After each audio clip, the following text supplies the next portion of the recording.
Hey guys, tonight I want to tell you something that's been sitting in my chest for years. It starts with a hoodie, dark gray, zip up, slightly frayed at the cuffs, with one of those useless little pockets on the sleeve no one ever uses. I found it buried in the back of my closet last weekend while looking for an old camera charger. I pulled it out, held it up, and like a punch to the chest, I realized I was wearing this the night I turned 25. It still fits, mostly. It smells like a mix of cedar and thyme. Threads stretched where I used to slouch. The left cuff is singed something about lighting a birthday candle too close to my sleeve and refusing to admit I was tipsy. I slipped it on without thinking, and suddenly, I was right back there. In that apartment with the terrible radiator, the leaky faucet, and the echoing sense of, this is it, and this can't be it all tangled up in my chest. So, before you get comfortable, take a moment to like the video and subscribe, but only if you genuinely enjoy what I do here. And tell me in the comments where you're watching from and what time it is there. I always love seeing that. Now, dim the lights.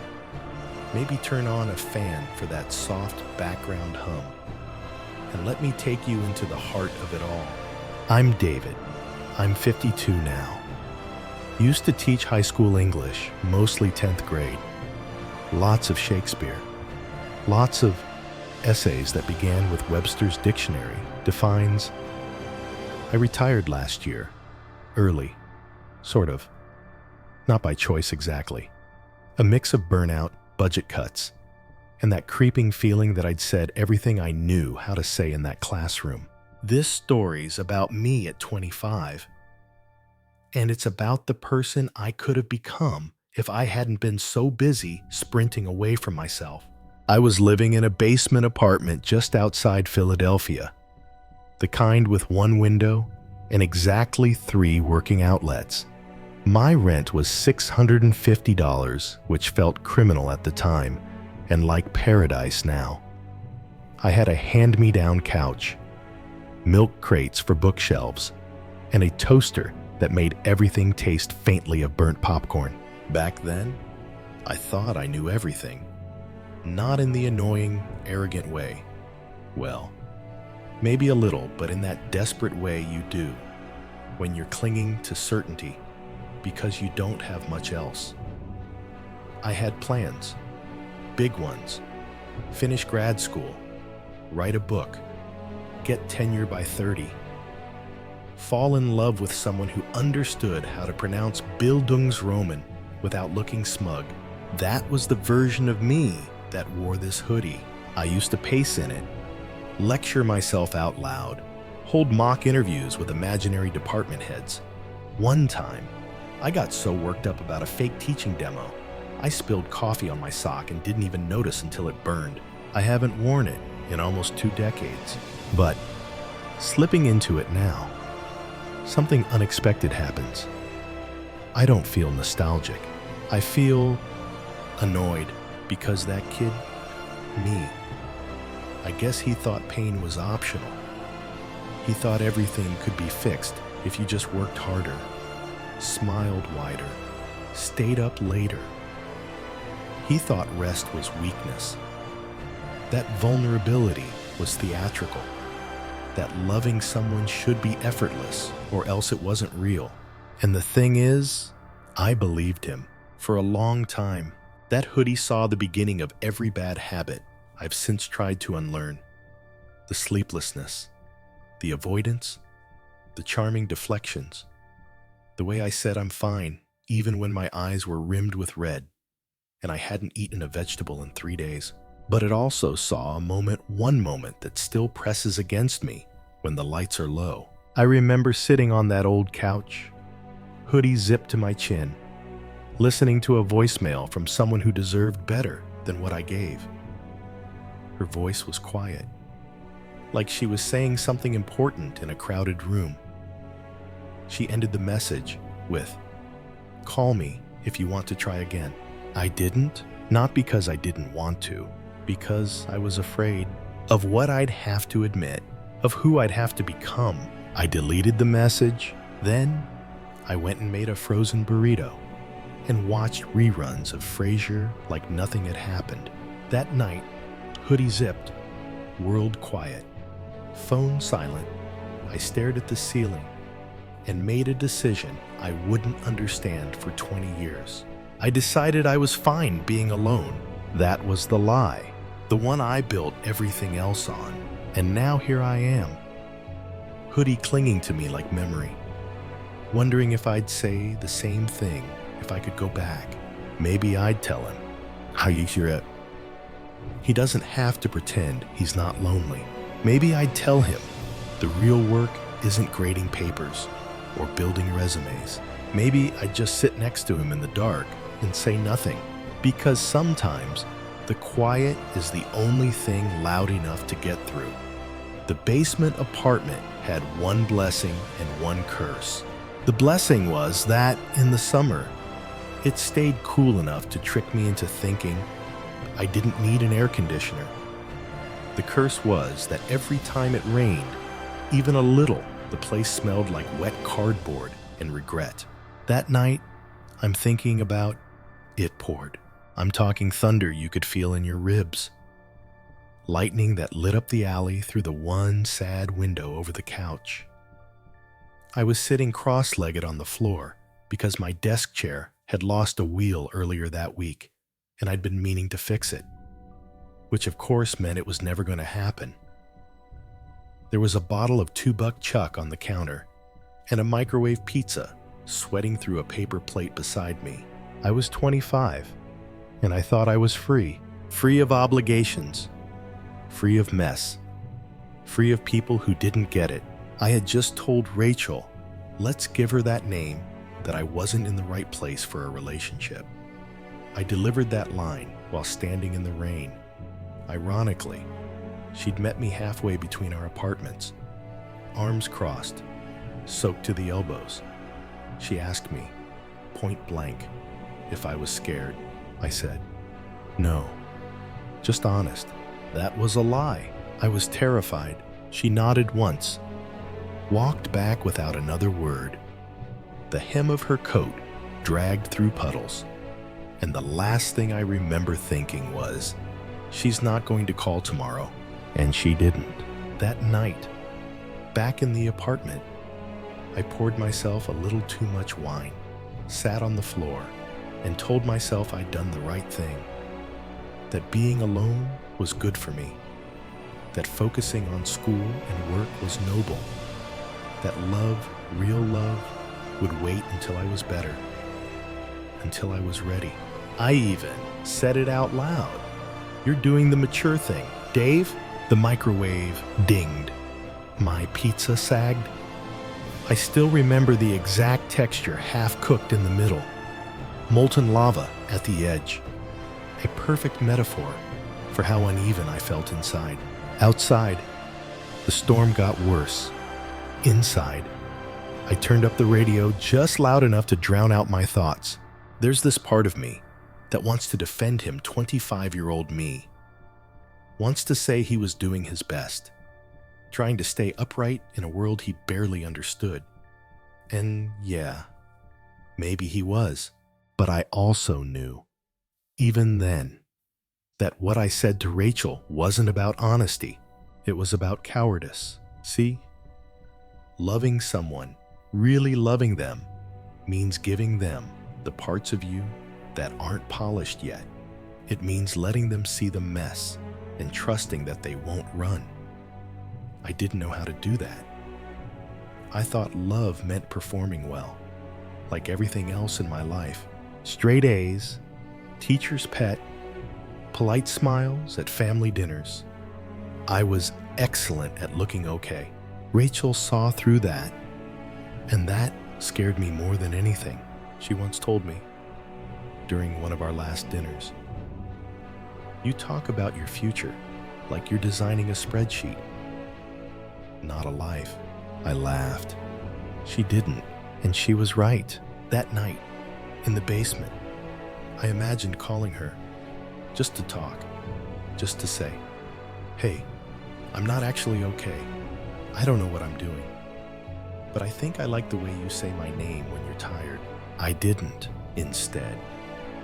I fell asleep on the floor with the radio playing some scratchy jazz station and my foot still tangled in my backpack strap. Woke up at 3 in the morning with a stiff neck and a hollow feeling in my stomach that wasn't about the undercooked pizza. I don't remember what I dreamed, but I remember waking up certain of one thing. I'd pushed away someone I might never find again, and I pretended that wasn't a big deal for years. There's this lie we tell ourselves in our 20s that we've got infinite time, that we can burn bridges, and they'll magically rebuild themselves if we ever decide to cross back.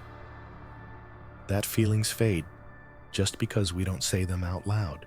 But feelings don't go anywhere. They just burrow deeper. They settle in. They start whispering when it gets quiet. And let me tell you, it gets quiet. So that night, the one with the wine and the rain and the radio jazz, I started building the wall. Brick by brick, smile by smile, silence by silence. I got really good at it. But even now, I can still hear her voice sometimes. Not saying anything dramatic, just, "Are you scared?" And I still don't know why I couldn't just say yes. I was cleaning out an old file box from the back of my hall closet, looking for my birth certificate. Of all things, when I found a stack of folded up notebook paper wrapped in a rubber band. The paper was yellowed, the edges curled, on top, in my own handwriting.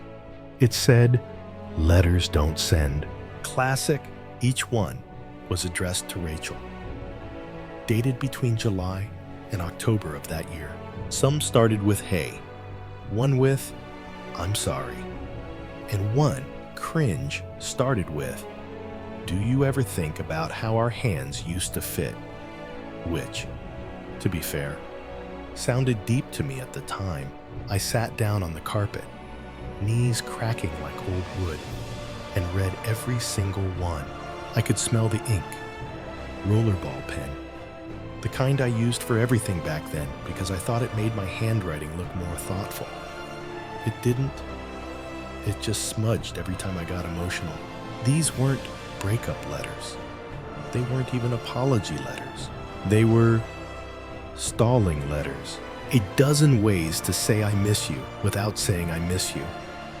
A bunch of almost confessions. A string of paragraphs filled with metaphors and excuses and over-explained dreams. I talked about my new classes, my job interviews, the cafe I found with good chai. I mentioned the weather 3 times. 3, but never, not once, did I write I was wrong. Not in any of them. That's the thing about emotional cowardice. It knows how to dress up as poetry. There's one letter in particular that sticks with me. October 19th, 2 weeks after her birthday, which I forgot. I mean, I didn't forget, I just didn't call, because I was too ashamed to admit I didn't know how to show up anymore. That letter starts like this. I walked past that park where we kissed under the awful street lamp, the one that buzzed like it was dying. I kept thinking, why didn't we sit on the bench instead of standing like idiots? Then I wrote 3 paragraphs about lampposts and how they're symbols of resilience and how maybe people are like that too. And good God, I was unbearable. And then the last line. Anyway, hope you're doing well. I'll see you in dreams. Maybe. Who was I writing for? Because it wasn't her. She deserved better than metaphors. And maybe someday, she deserved clarity. She deserved the messy truth. She deserved to be told, in plain English, you mattered. I was scared. And I hurt you because I couldn't sit with my own mess. I never mailed a single one. They stayed in that box, collecting years, pressed between old pay stubs and expired insurance cards. Looking back, I don't think I wrote those letters to fix anything. I think I wrote them to pretend I had something to say without risking the pain of saying it. A way to feel close without being brave. And that's the part I still wrestle with. Not that I lost her, though. Yeah, that aches sometimes, but that I chose not to fight for her. I gave up before I even tried, and I told myself it was noble. It wasn't, it was safe. There's a photo I still keep. It was tucked into one of the envelopes. She's wearing a beanie, laughing at something off camera. I'm in the background, making some ridiculous face. You can't even see me clearly, just a blur of motion. That photo sums it all up, doesn't it? She's in focus, alive, present, and I'm just passing through, blurred at the edges. That used to make me smile. Now, it makes me wonder who I could have been if I'd let myself be seen clearly.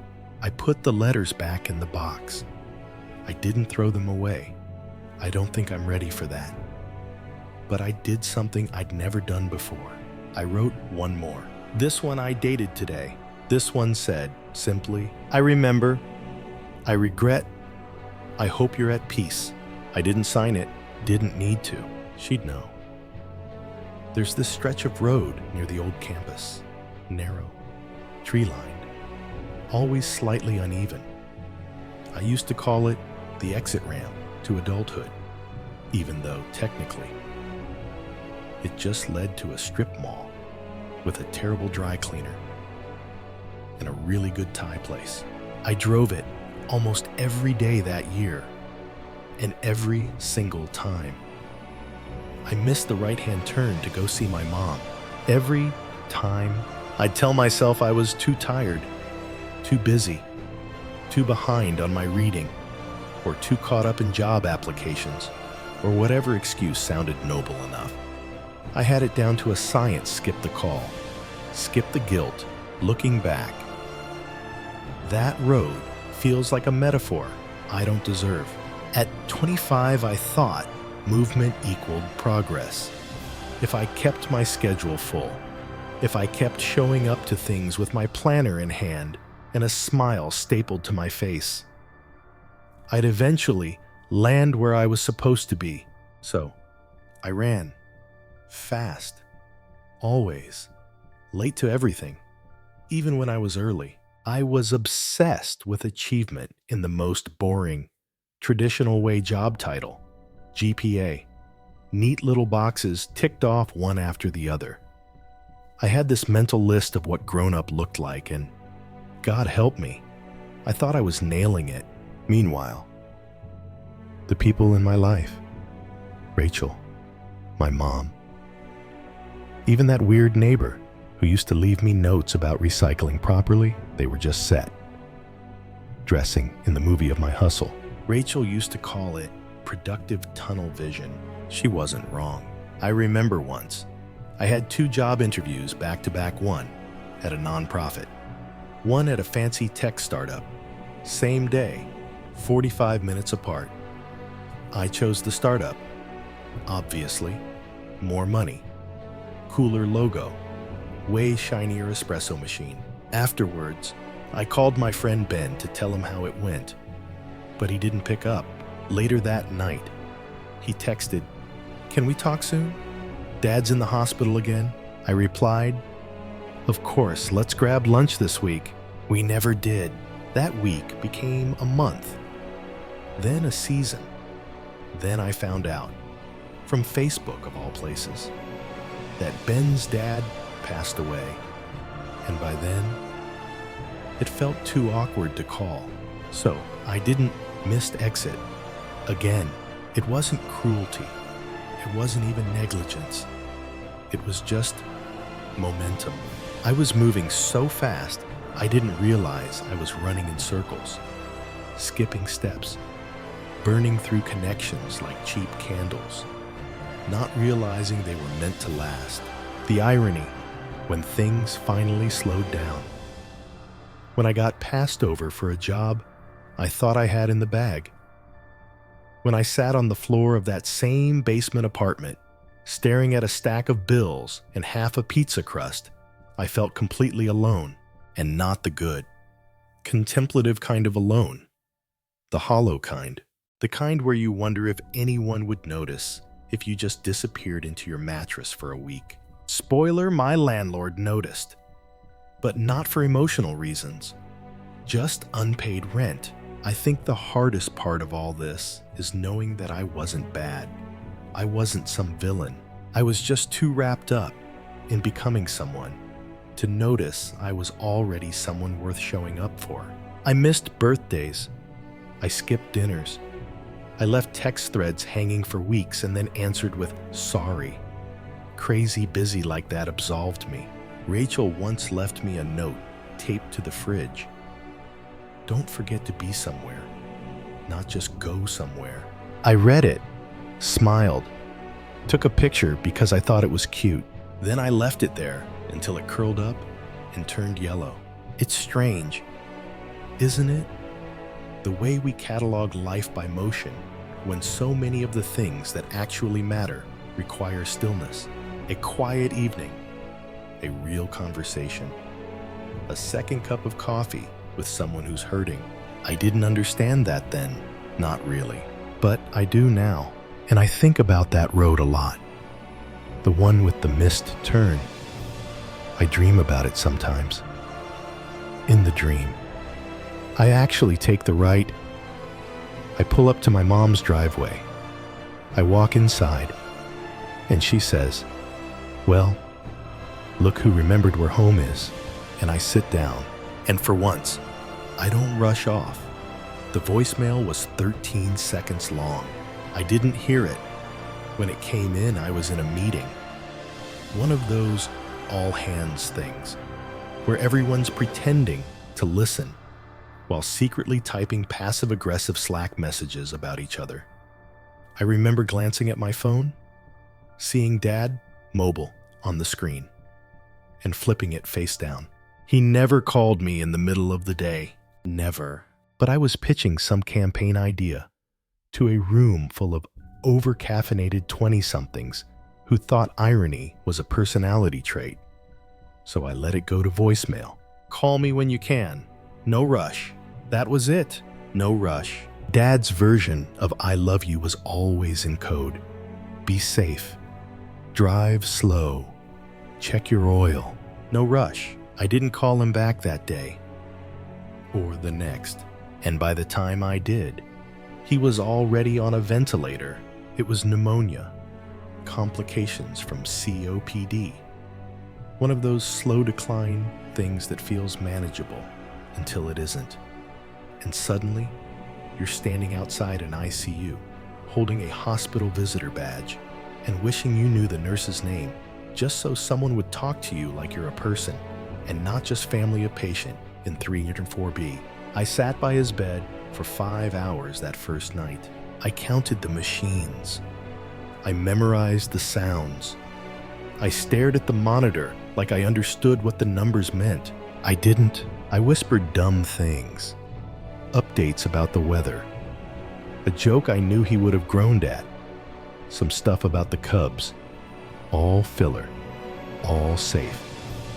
All the kinds of things you say when you've run out of time for the things you should have said. At one point, I pulled up his last voicemail and played it over and over. Call me when you can. No rush. There was this long breath at the end. Not quite a sigh. More like hesitation. Like maybe he was going to say something else. He didn't, and neither did I. I stayed 2 more days, then went back to work. I told myself it was temporary, that I'd fly back out next weekend, that he'd be okay. But he wasn't, and I didn't. By the time my sister called to say he was gone, I was on a conference call arguing about whether a product launch should include a hashtag. I didn't cry right away. I just blinked, stared at the wall, clicked leave meeting. Drove home in silence. Then I opened the voice memo app on my phone and tried to record what I would have said if I'd called him back. I think I got 3 minutes in before I couldn't talk. I still have that recording. It starts with, "Hey, Dad," and then just kind of dissolves into air. There's this old Polaroid of him and me fishing. I'm maybe 9, wearing a life vest that's swallowing my ribs. He's holding the line, grinning like he actually believes I caught that trout by myself. It's framed on my bookshelf now, next to the urn. Rachel once asked me why I never deleted his contact from my phone. I told her it felt like hanging on to a door that doesn't open anymore. She nodded. She got it. I scroll past it sometimes. Dad, mobile, still in there, still waiting for a call. We always think there will be a next time, don't we? Next visit, next conversation, next quiet Sunday afternoon when you finally say what needs to be said. But life isn't generous like that. Not always. Sometimes your last words to someone you love are, "I'll call you later." And sometimes they are no rush. And the thing is, I think he knew I wasn't going to call right away. I think that's why he left a message like that. Calm, uncluttered, gentle. It wasn't disappointment in his voice. It was grace. And maybe that's the part that gets me the most. Because he gave me space, and I filled it with silence. I was 31 before I realized I didn't actually know what it meant to be a man. I had the external stuff figured out. Sure, I paid my bills. I held open doors. I could change a tire without Googling it. And I once fixed a leaky faucet while hungover, which I felt was a spiritual rite of passage. But real manhood, that was murkier. At 25, I thought it meant independence, confidence, swagger. I thought it meant being unshakable, never crying at airports, never needing anyone too much, never admitting when I was scared. And if you'd asked me then, I would have said I was doing great. I had a beard. I wore leather boots. I made scrambled eggs in a cast iron pan. Check, check, check. But here's the thing about armor. It's heavy, and no one tells you that the longer you wear it, the harder it gets to take off. Rachel tried. She used to sit on the couch in her oversized hoodie, picking at the hem while I rattled off my latest work drama. She'd wait, sometimes, for me to ask how she was doing. I rarely did. Once, after a particularly self-important monologue about my professional trajectory, she said, gently, "You know, you don't have to win everything." I remember looking at her like she'd spoken a different language. When I wasn't trying to win, I was just surviving, at least. That's what I told myself. But in truth, I was trying to prove something to myself, to the world, maybe even to my dad, though he never asked for it. I was trying to prove I was okay, that I could handle things, that I didn't need help, even when I did, especially when I did. And that mindset bled into everything.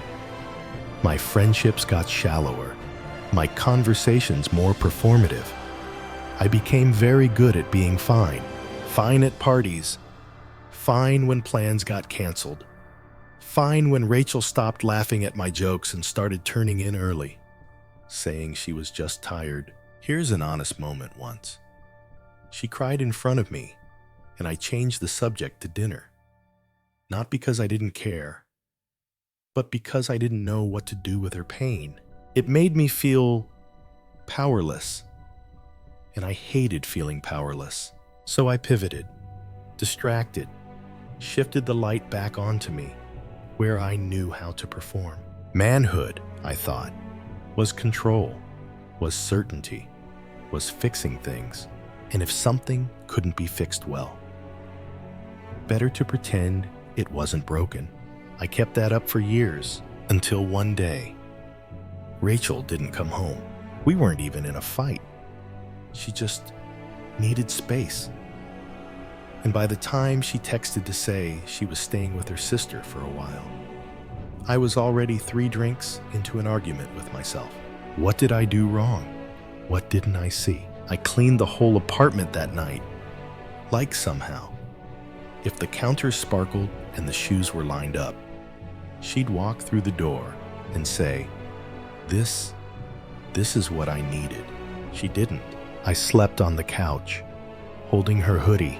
It smelled like eucalyptus and static. Funny, the things you miss. The silence that followed wasn't loud. It was soft, lingering, the way a song fades when you drive out of range. I missed her voice before I missed her face. And I started asking questions I hadn't let myself ask before. Like, why did I think strength meant hiding? Why did I think love meant leadership instead of partnership?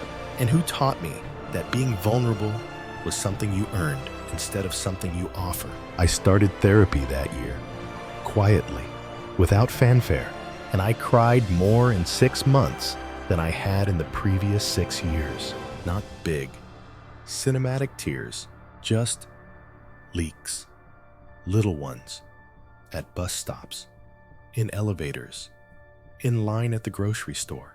It felt like I was melting, but in a good way. And slowly, I started peeling off the armor. I told Ben I was sorry. I told my mom I missed her, and I stopped performing at parties. Mostly, old habits die weird, but here's what I've learned. And it's not revolutionary being a man. Being human means showing up. It means sitting with discomfort, holding space, saying, I don't know what to say right now, but I'm here. It means letting someone cry without trying to fix it. It means admitting you're scared. It means, sometimes, not being fine. And the wild thing, people don't run from that. They lean in. There was always one person who saw through it all. Her name was Talia. We met when I was 24, working a temp job at a local arts nonprofit. I was there to answer phones. She was there to teach middle school kids how to paint with acrylics and not set the building on fire with the hot glue guns. From the moment she walked into the office, blue hair in a messy bun, oversized paint-stained flannel, and a travel mug that said caffeine is my co-pilot, I knew she was the kind of person I'd never fully understand, which is probably why I kept orbiting her. We weren't romantically involved. That's important to say up front, though people always assumed. There was something sibling-like about us, except if your sibling could also roast you so precisely that you questioned your entire existence and laughed while doing it. Talia saw through people like glass. She had this way of cutting through performance without making you feel embarrassed for putting on a show in the first place. That was her gift, witnessing you honestly, then still choosing to stay. And she chose to stay for years, even as I became harder to be around, even as I grew into the version of myself that talked in startup buzzwords and measured worth in late-night emails and Instagram likes. She'd roll her eyes when I told her I couldn't make it to her art show because of a launch cycle. She never said it, but I know she thought I was drifting away. Not just from her, from me. We used to grab waffles after her Thursday night classes. That was our thing. The diner was open till midnight, and we'd sit there with syrupy plates and mugs of weak coffee and talk about nothing. One night, I showed up late again. I'd forgotten. Honestly. Was halfway home when she texted, still hungry, still waiting.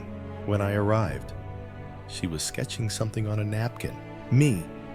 Apparently, a caricature. Giant ego. Tiny coffee cup. She slid it across the table without a word. And I laughed. But something inside me winced. You okay? She asked. Yeah, I lied. Just tired. She looked at me for a long time, then said, You don't have to impress me. You know, I shrugged it off. I was good at that, but I think that night was a hinge point.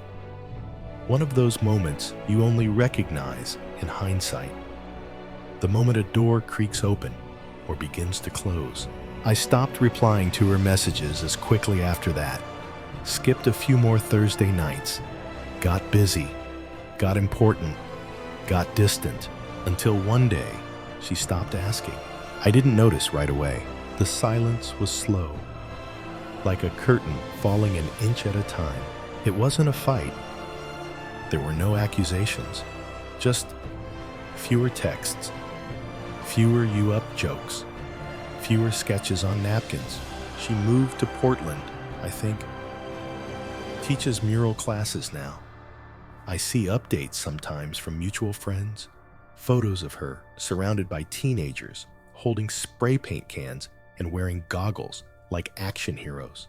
She looks happy, and I'm happy for her. But I regret how little space I gave her in my life when she was giving me so much room to be flawed, confused, half-formed. She knew me, not the version I polished for the world, not the resume bullet points or the clever dinner party quips.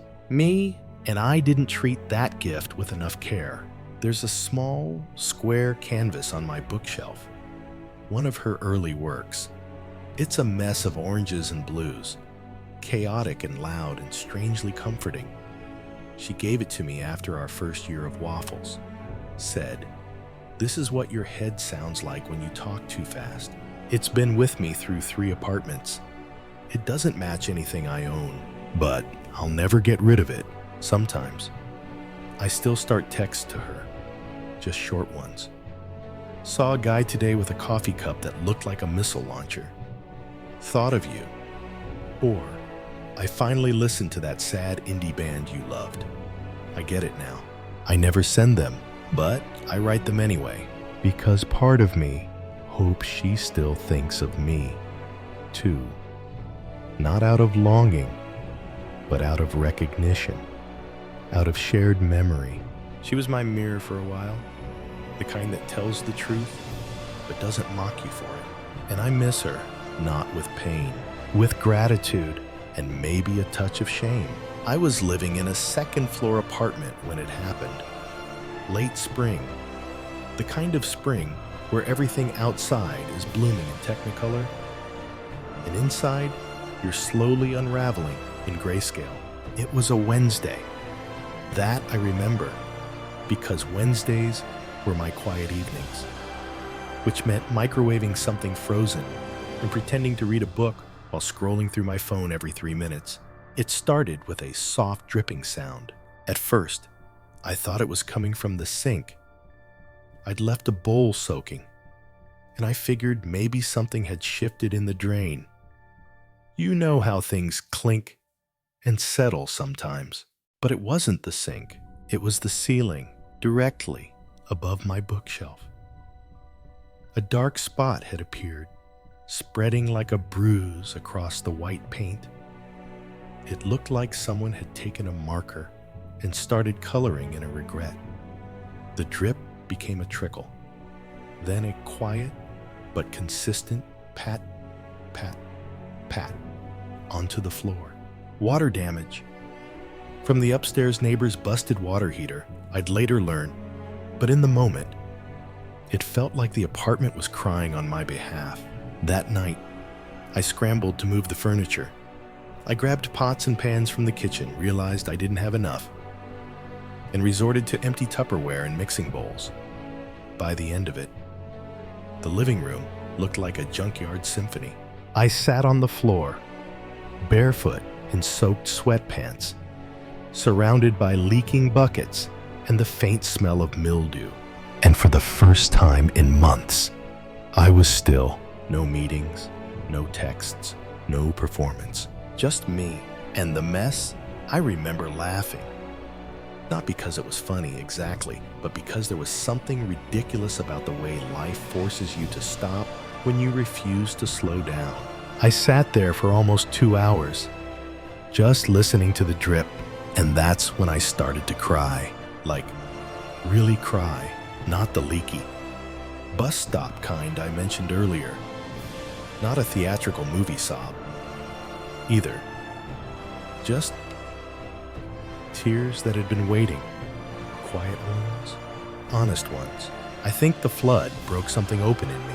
The next morning, I called in sick. I told my boss the ceiling was falling true enough. Then I took a walk to the park. No earbuds, no destination. It was the first time I'd been outside without multitasking in. Honestly, I couldn't remember. I watched a dog chase a stick and fall into a mud puddle. I watched two old men play chess on a bench, one of them cheating when the other wasn't looking.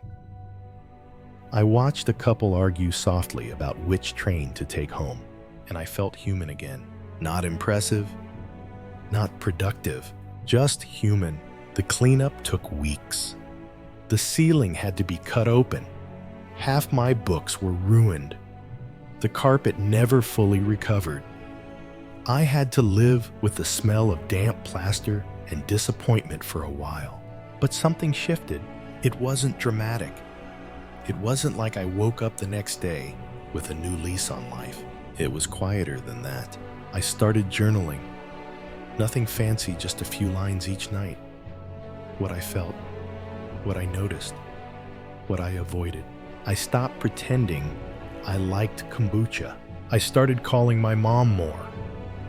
I started replying to texts from old friends without overthinking the tone, and I let myself be bad at things again. Cooking, drawing, small talk at parties.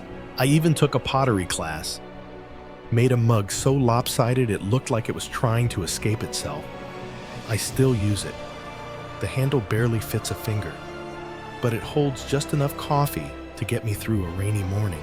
I think that's the best metaphor I've got for who I became after the flood. Still functional, still holding warmth, even if a little uneven around the edges. It was the first time I stopped trying to build a version of myself for others to admire and started building a life that actually felt like mine. There was no grand epiphany, just a leak, a mess, a moment, and the beginning of something more honest. There's a mirror in my hallway, nothing fancy, just one of those narrow, full-length ones you pick up from a hardware store and never bother to frame. It warps the edges a bit if you stand too close, makes your legs look longer than they are. Kind of flattering, if you don't mind the funhouse effect. For years, I barely looked in it. I'd brush my teeth, throw on a jacket, glance past it like it was a window into someone else's life. But after the flood, after the silence and the lopsided mug and the chess-playing old men, I started stopping there in the mornings, not for vanity, for presence, to ask myself one question, quietly, without judgment. Are you showing up as yourself today? Sometimes I nodded. Sometimes I shrugged. Sometimes I avoided the answer. But most days, I started practicing who I wanted to be. And part of that practice became talking to myself. Not out loud, not quite, but in the way you talk to a memory. A younger version of yourself. A ghost still hanging around the corners of your apartment. I started writing letters, little ones, scattered across the pages of my journal. Notes to my 25-year-old self. The first one just said, "Hey, I'm sorry we pushed so hard. I didn't mean it as an apology for ambition or for wanting more. I meant it as an apology for how cruel I was to myself when more wasn't enough." I'd write him things like, "You're not broken because you're scared. Scared is honest. You don't have to fix everyone to be worth loving. You're allowed to rest without earning it." Each note was short, like a text message sent across time. Like those unsent ones I still draft to Talia. And somewhere in that ritual, I started noticing something subtle. My anger was softening, not disappearing, not absolving everything, but uncoiling, like a rope left in the sun too long. I was no longer mad at myself for being that guy, that overworked, overconfident, approval-chasing kid in overpriced sneakers. I started understanding him, why he said what he said, why he ghosted that friend, why he stayed in that job 6 months too long, why he said yes when he meant I don't know, and why, sometimes, he cried in grocery store parking lots because it all felt too loud inside. He was trying. That's what hit me hardest. Not that I failed him, but that I hadn't realized how hard he was trying. And now, at 47, I talk to him like I'd talk to a student, or a nephew, or even a stranger I saw holding too many bags on the subway struggling. But pretending not to, I'd tell him, "Hey, man, you're doing okay. You're not a mess. You're just figuring it out. One mistake at a time," I'd tell him. "No one's keeping score the way you think they are," I'd tell him. "There's still time to call your dad back." Sometimes, I still write the apology I wish I'd sent to Talia, to my dad, to a few others. I write, "I wish I'd told you I was drowning. I wish I hadn't waited for you to ask." And then I close the journal and go make coffee. 1 sugar, no cream. The bitter kind that reminds you you're still here. And before I start my day, I stop at the mirror. The hallway's always a little dim. There's a scratch near the base of the frame from when I dropped my keys in a rush last year. I haven't buffed it out. It reminds me rushing always leaves a mark. And I stand there, looking at myself just for a second. And I think we made it through that storm. The inside one, the real one.